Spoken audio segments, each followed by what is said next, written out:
Hey guys, it's your girl Rebby. I heard that you guys have been stressing about the market lately. So come on in, we got some tips for you guys to get your offers accepted.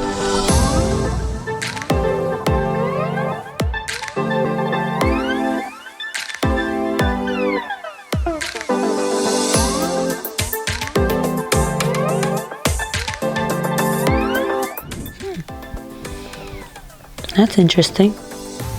Hey guys, I didn't see you were here yet. Are you guys ready for our tips today? We got 3 for you. So come on down, let's take a seat and get ourselves ready for this conversation. I know it's hard out there right now. The market is not easy for those who are buying. And it can be stressful. No one likes to lose. I know I don't. But just be mindful with every loss, you learn something new. You learn for what may work, what the other person who did win, what they possibly did to win that offer, or whatever situation that has occurred. So here's some tips that I've gained between losing and winning offers. Are you guys ready? Tip number 1, which I think is really important.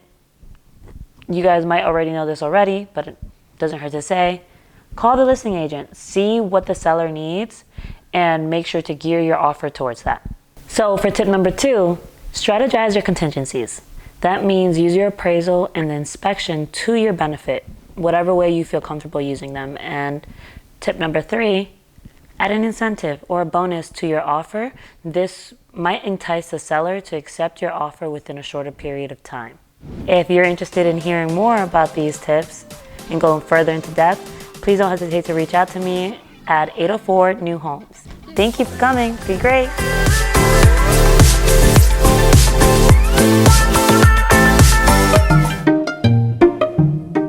Don't let the market stress you out.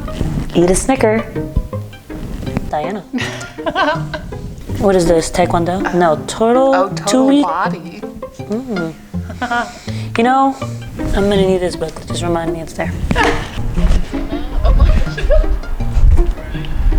Let me stop before I hit myself.